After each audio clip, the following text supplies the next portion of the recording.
Okay, we are continuing to work on Friday's list, and we are going to show you just a couple of things that we have made some changes on. We are currently working on the bar. Let me get back here again. We have a lot of the bar already adjusted, all the heights are correct and everything. Ignore that. We're working on the bar area right now, and we're making some adjustments to the heights of the tables and such. We've got the pendants here. We have the ceiling fan in the middle. We have the AC units above the the kitchen area. These are still folding doors. We never did change those. We have the single pendant over here. And there were quite a few little things that were going on. Earlier, there was a mention of lining up the lights in the kitchen. If we do that, you're not going to have light over your work area.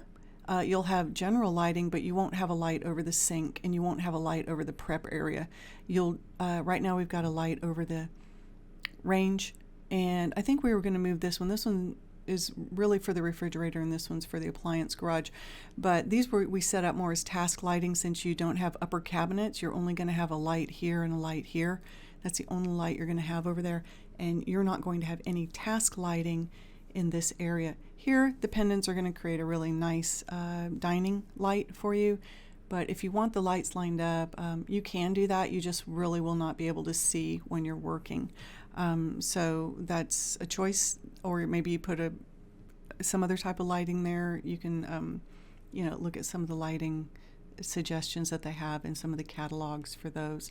Chairs were sent. This is kind of a cream. It'll show up lighter in the video or in the walkthrough. And then into the bathroom. We have removed the tile from the ceiling. This is the Finch stone. Again, this is just a picture off the catalog. The tile is here. The windows we put into fixed glass. What else? Let's see. The vanity. Okay, we couldn't make the other medicine cabinet mirror do this size, so this is just a plain mirror with a light above or beyond, and this is as close as we can get on the sinks. The reason that your gum and your ash are not harmonizing is because the gum has a purple undertone and the ash has a green undertone. So the purple and green are not really easy to compare or put next to each other. You can choose a flooring that is a little bit more similar to the ash, but the Tasmanian and the gum have the same. Tasmanian has a pink undertone. The spotted gum has a pink purple. Those two are very similar, but again, the ash is green. And so that's why you're having trouble seeing that. Now, in this case, the ash does complement the floor because this floor has that kind of green gray, and I think even your countertops in the kitchen have the green gray. So this is really the only one that's standing out. And we are changing all the baseboards in the rooms. Don't know why that's there. Oh, we'll fix that.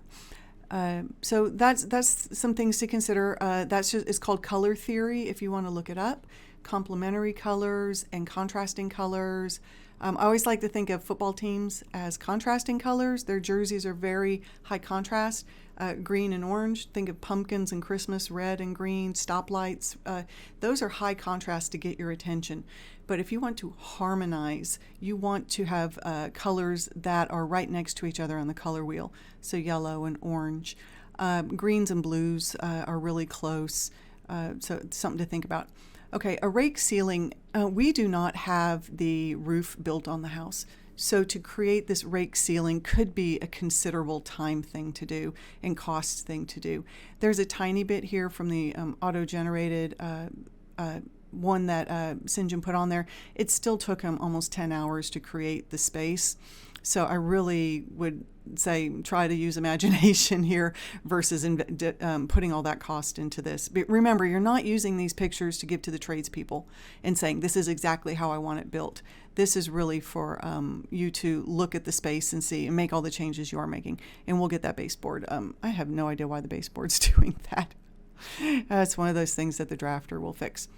So those were a couple of the things. Okay, and then, wow. let's take a look at this. And we're having, okay, I just really cannot do this today. These ceilings, the coffered ceilings, I'm about to give up on this. Let me take you through what I'm talking about. Okay, let's see. This is all almost all this stuff is done. We still have a little bit to go. Okay, here we go. Okay, when we talk about a tray ceiling is one hole in the ceiling. It can be staggered. This one is a tray ceiling that has a recessed area for lighting.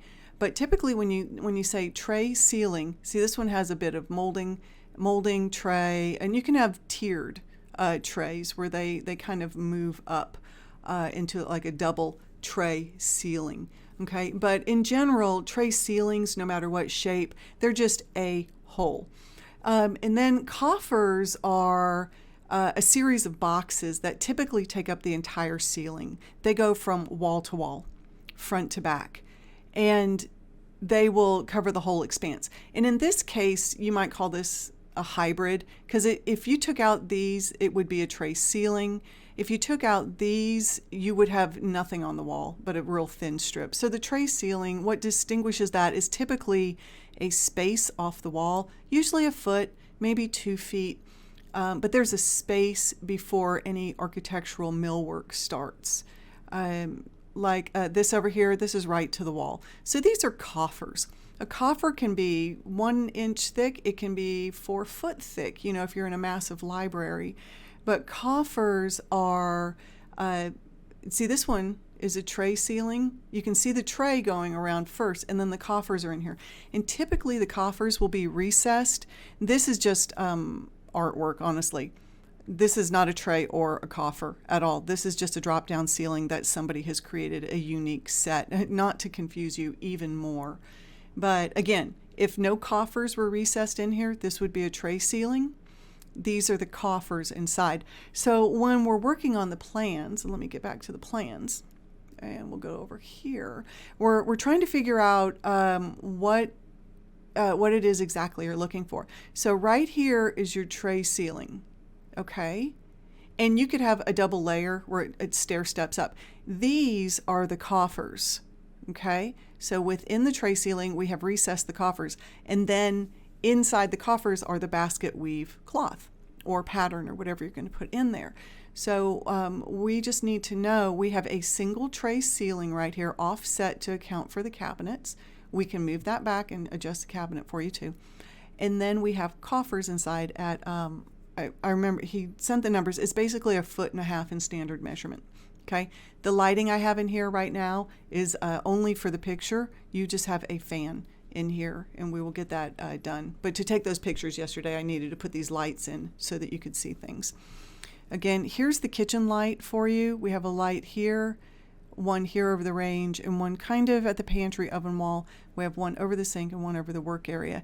If you want to make them all even, I guess you could have 3 here and like 1, 2, 3 here, but those are really close. You don't need lights that close together. They're typically like 8 foot apart.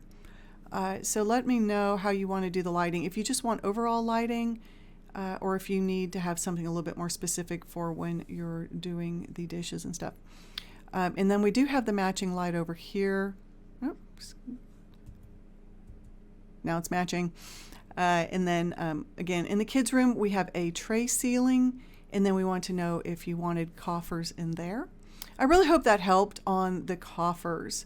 Okay, and then the last thing I wanted to tell you was the semi-custom lines. Hold on just a second. Okay, and I hope I don't break your mind with this.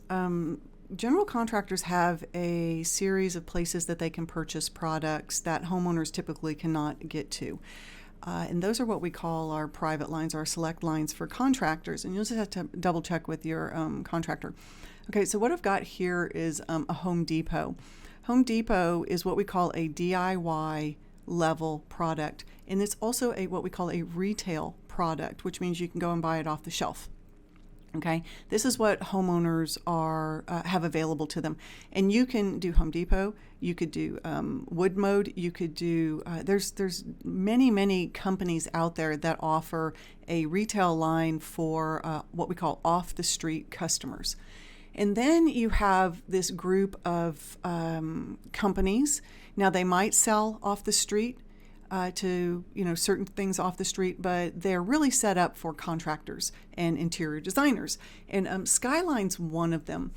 And then what they do is they have this is just an example. It's one of our suppliers that we use, and you can get, now they only have a limited edition of products, limited styles, but everybody right now is carrying a flush one, except for Skyline. Probably a bad example right now. But see, to be the registered dealer login, well, we're considered dealers. But anyway, what I wanted to let you know is that there's this whole industry out here of products that contractors have access to. And so what you would do is you'd ask Nathan for his suppliers for semi-custom. And the thing about Skyline is all the products are going to be plywood, not MDF or particle board. And you will be able to get them in various sizes, and they all come with wine racks, end pieces. And a lot of times, if I do Skyline and just type in for images, we can get a picture that we can go to. Okay, so here's a kitchen made from Skyline cabinetry. So you'll see that they have this really great high gloss product that they have, and this is a semi-custom kitchen. With a beautiful waterfall, by the way. And so what I'm saying here is if you went to Home Depot and bought this kitchen, it would be maybe $18,000 to $25,000. But at Skyline, this kitchen is $12,000.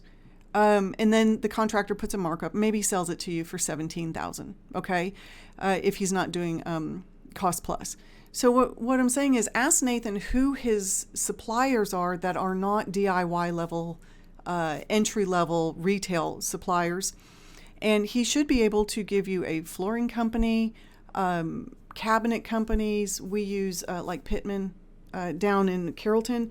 They sell to the public, but they also sell to contractors, and so contractors can get a much better product, usually for the same price or less than retail or off the street, and especially DIY stores are horrible. So I would definitely not do that. So this is just an example. And I hate to use this terminology. I hope it helps. But Home Depot is like buying medicine off the shelf when you have a cold. Okay?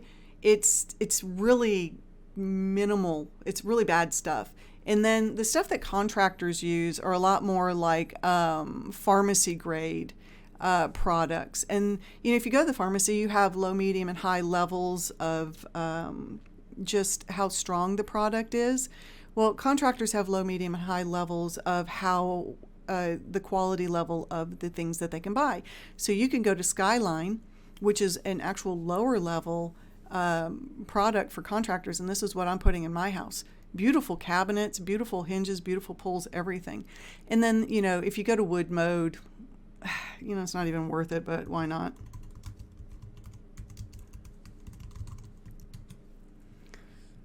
Okay, so here you go. Here's Wood Mode, and for $150,000, you can have these cabinets.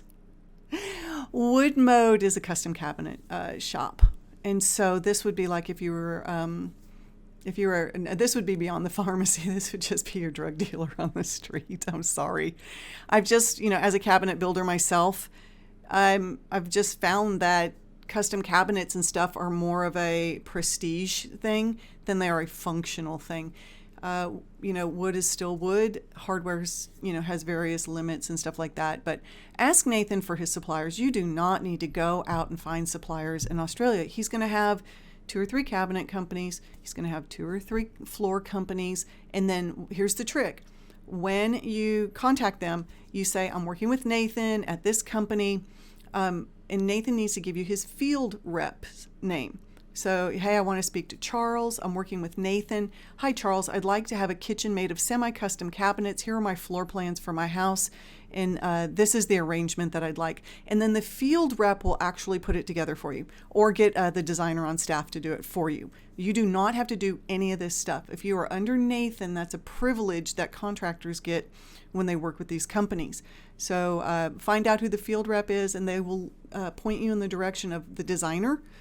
If they do not have a designer, you can have a cabinet layout drawn up using their product line. We just need to get and we can do that.